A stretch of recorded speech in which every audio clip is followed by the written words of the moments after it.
সুপ্রিয় শিক্ষার্থীবৃন্দ, আসসালামু আলাইকুম। আশা করি তোমরা সকলেই ভালো আছো। আমরা আমাদের গত ক্লাসে এনকোডার সম্পর্কে জেনেছিলাম। আজ আমরা ডেকোডার নিয়ে আলোচনা করব। ডেকোডার এনকোডারের বিপরীত কাজ করে, অর্থাৎ কম্পিউটারের বোধগম্য ভাষাকে মানুষের বোধগম্য ভাষায় রূপান্তর করার জন্য ডেকোডার সার্কিট ব্যবহার করা হয়। আমরা জানি কম্পিউটারের আভ্যন্তরীণ প্রসেসিংয়ের কাজ হয় বাইনারি সংখ্যায়। এই বাইনারি সংখ্যায় যে কোডগুলো তৈরি করে, এই কোডগুলো যদি আমাদের সামনে সরাসরি উপস্থাপন করে তাহলে আমরা বুঝতে পারি না। ডেকোডার এই বাইনারি সংখ্যায় তৈরিকৃত বিভিন্ন কোডকে আমাদের সামনে বিভিন্ন ধরনের আলফা নিউমেরিক বর্ণ, অক্ষর বা সংখ্যায় রূপান্তর করে দেয়। এজন্য আমরা বুঝতে পারি যে আমাদের প্রসেসিং করার পরে কম্পিউটার আমাদের সামনে কি ফলাফল উপস্থাপন করলো। ডেকোডার বিভিন্ন কাজে ব্যবহৃত হয়। বিশেষ করে প্রতিটি আউটপুট ডিভাইসে ডেকোডার সার্কিট ব্যবহার করা হয়।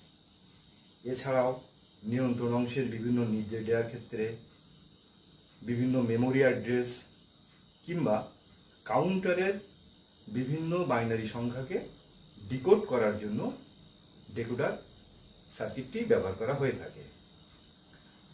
ডেকোডারের গঠন এনকোডারের ঠিক বিপরীত, অর্থাৎ আমরা এনকোডারে বলেছিলাম 2n সংখ্যক ইনপুট লাইন থেকে n সংখ্যক আউটপুট লাইন তৈরি করে। ডেকোডারের ক্ষেত্রে এটি উল্টিয়ে দিলে কি দাঁড়ায়? n সংখ্যক ইনপুট লাইন থেকে 2n সংখ্যক আউটপুট লাইন তৈরি করে।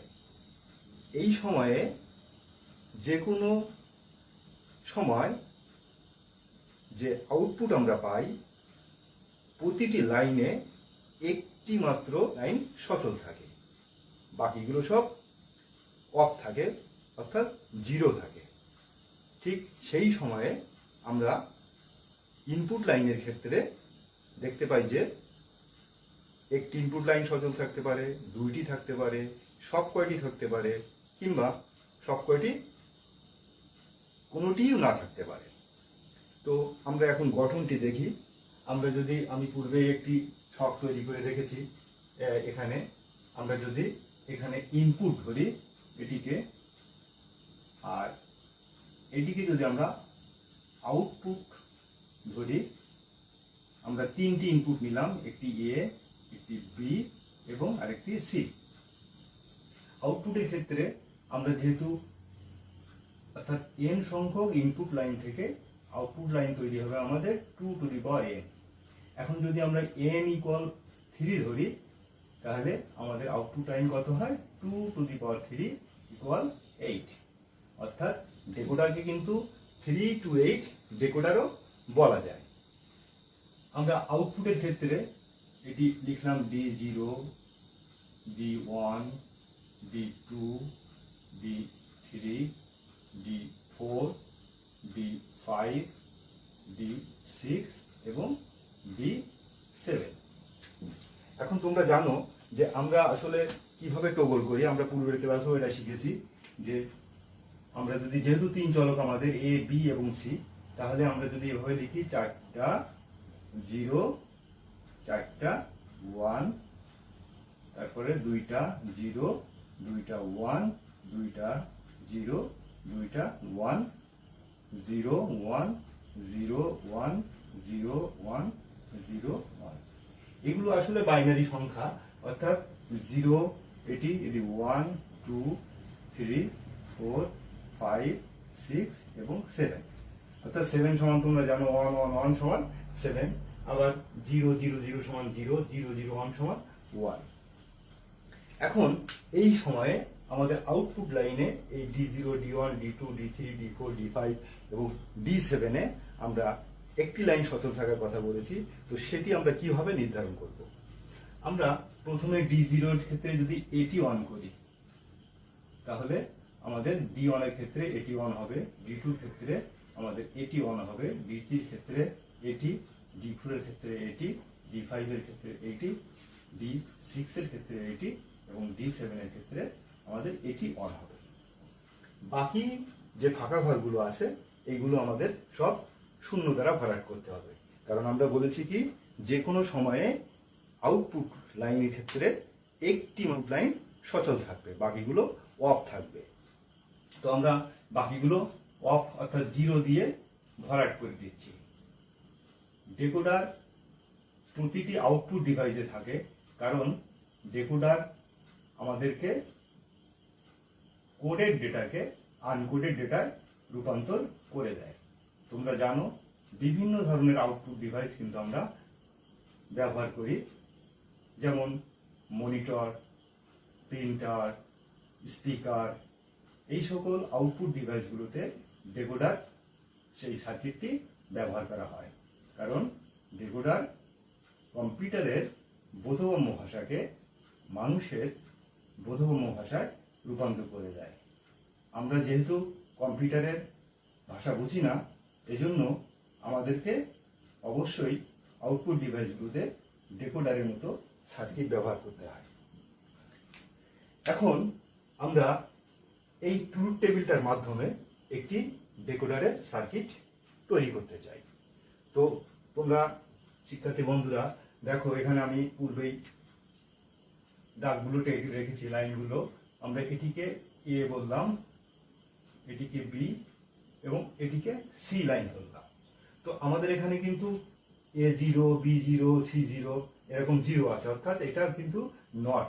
তোমরা জানো A সমান যদি 1 হয়, তো 0 সমান যদি A পেতে হয়, তাহলে আমাদেরকে ওই A1টাকে একটি নট গেটের ভিতর দিয়ে চালনা করতে হয়। তো যেহেতু আমাদের 0 আছে, সুতরাং প্রতিটির ক্ষেত্রে আমরা এখানে একটি করে নট গেটের লাইনও টেনে দিব। তাহলে এটি হলো আমাদের বি নটের লাইন, তদ্রূপ এটি হলো আমাদের সি নটের লাইন। এখন আমাদের যেহেতু আউটপুট আরটি আছে D0 থেকে D7 পর্যন্ত, সুতরাং এই D0 থেকে D7 পর্যন্ত এই আউটপুট লাইনের জন্য আমরা আরটি অ্যান্ড গেট ব্যবহার করব।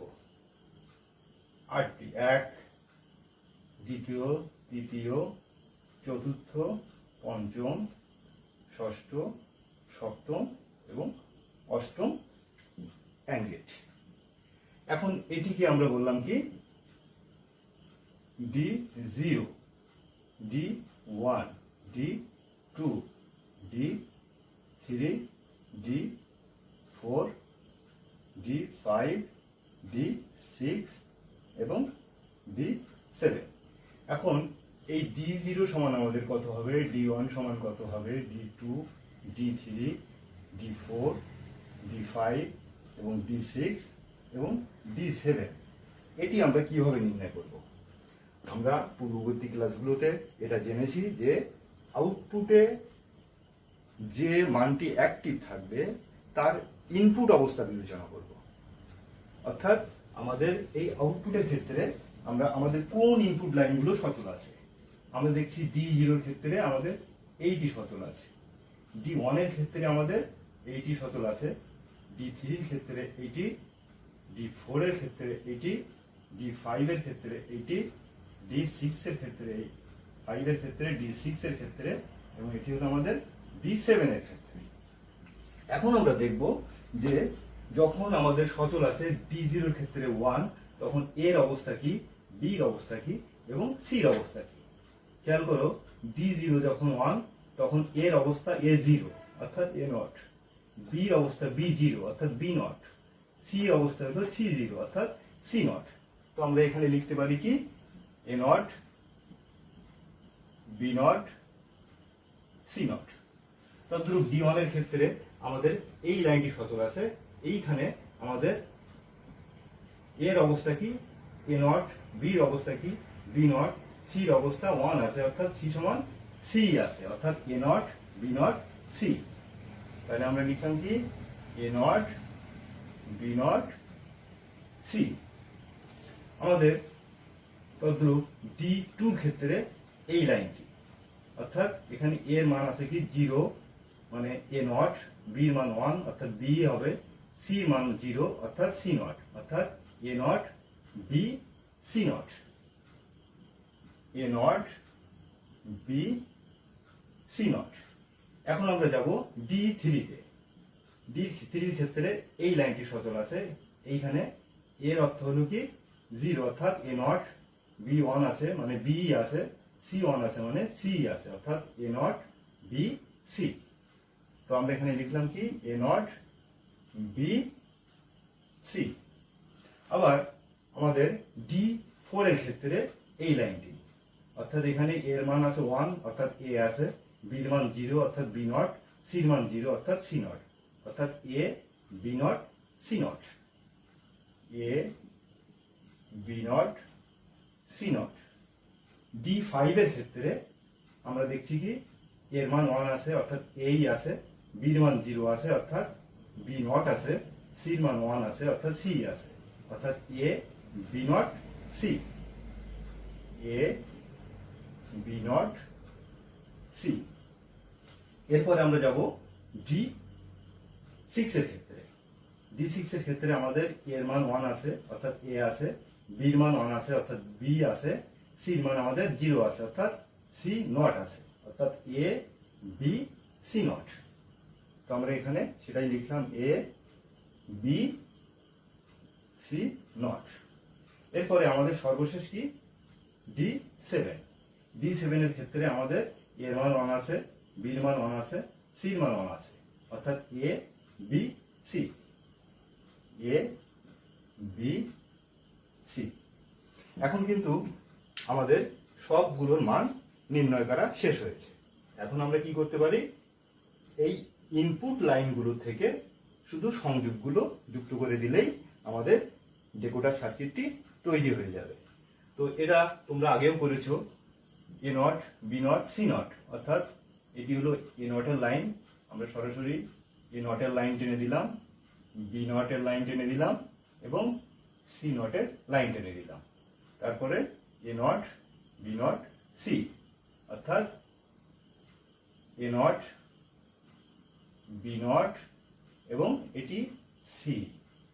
তারপরে D2 এর ক্ষেত্রে কি আছে, এ নট বি সি নট, এটি হলো এ নটের লাইন, এ নট, এটি হলো বি লাইন বি এবং আমাদের এটি আছে কি সি নটের। তারপরে আছে কি D3 এর ক্ষেত্রে এ নট বি সি, তাহলে এ নট, এটি হলো বি এবং এটি হলো সি। D4 এর ক্ষেত্রে এ বি নট সি নট, অর্থাৎ এ, এটি হলো আমাদের বি নট আর এটি হলো আমাদের সি নট।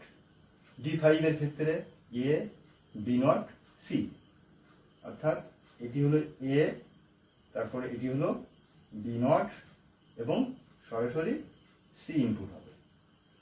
D6 এর ক্ষেত্রে এ বি সি নট, অর্থাৎ এটি হলো এ, এটি হলো বি এবং এটি হলো সি নট।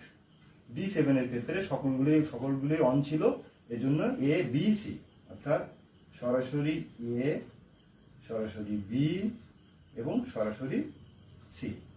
এটি সংযুক্ত করে দিলে আমাদের ডেকোডারের সার্কিটটি তৈরি হয়ে গেল। শিক্ষার্থী বন্ধুরা, ডেকোডার কোডেড ডেটাকে আনকোডেড ডেটা রূপান্তর করে, অর্থাৎ কম্পিউটারের বোধগম্য করার জন্য আমরা যে কম্পিউটারে ইনপুটগুলো প্রদান করি সেটি এনকোডার সার্কিটের মাধ্যমে কম্পিউটারের বোধগম্য ভাষায় রূপান্তর করে দেয়, অর্থাৎ এনকোডার আনকোডেড ডেটাকে কোডেড ডেটা রূপান্তর করে। কম্পিউটারের জন্য এটি তখন বোধগম্য হয় এবং সে তখন ব্যবহারকারীর দেওয়া নির্দেশ অনুযায়ী সকল কাজ সম্পাদন করতে পারে। কোডেড ডেটায় নির্দেশ মোতাবেক প্রক্রিয়াকরণ করার ফলে সে যে ফলাফলটি পায়, এই ফলাফলটি সে কিন্তু ওই কোডেড ডেটাই সংরক্ষণ করে রাখে। এখন এই কোডেড ডেটা যদি সরাসরি আমাদের সামনে উপস্থাপন করে তাহলে কিন্তু আমাদের বোধগম্য হয় না। এজন্য একটি বিশেষ সার্কিট, যেটির নাম হলো ডেকোডার, সেই ডেকোডার সার্কিটের মাধ্যমে ওই কোডেড ডেটাকে আনকোডেড ডেটায় রূপান্তর করে আমাদের সামনে উপস্থাপন করে। তখন আমরা বুঝতে পারি যে আউটপুট প্রসেসিং করার পরে আমাদের বোধগম্য আমরা কি আউটপুট পেতে চেয়েছিলাম সেটি পেলাম কিনা। শিক্ষার্থী বন্ধুরা, একটি ডেকোডার সার্কিট তৈরি করার জন্য কয়টি গেট লাগে? আমরা একটু খেয়াল করো, এখানে কিন্তু আমাদের 8টি অ্যান্ড গেট ব্যবহার করা হয়েছে, আর এখানে একটি, দুটি, তিনটি নট গেট ব্যবহার করা হয়েছে। সবগুলোই কিন্তু এখানে মৌলিক গেট, অর্থাৎ 8টি অ্যান্ড গেট এবং 3টি নট গেট, মোট 11টি গেট ব্যবহার করে একটি ডেকোডার সার্কিট তৈরি করা হয়ে থাকে। তো শিক্ষার্থী বন্ধুরা, আশা করি বিষয়টি সম্পর্কে তোমরা বিস্তারিত জানতে পেরেছো। এখন এটি যদি তোমরা বাসায় 2-1 বার প্র্যাকটিস করো, আমার মনে হয় এটি তোমাদের জন্য অত্যন্ত সহজ হয়ে যাবে এবং খুব সহজেই এটি তোমরা সম্পাদন করতে পারবে। তো আজকে আমাদের আলোচনা এখানে শেষ করতে যাচ্ছি। আমরা পরবর্তী ক্লাসে যে আলোচনা করব সেটি হলো অ্যাডার। সেটিও একটি খুবই গুরুত্বপূর্ণ বিষয়। আমি আশা করি সেদিনও তোমরা আমাদের সাথে থাকবে। সে পর্যন্ত সবাই ভালো ও সুস্থ থেকো। আল্লাহ হাফেজ।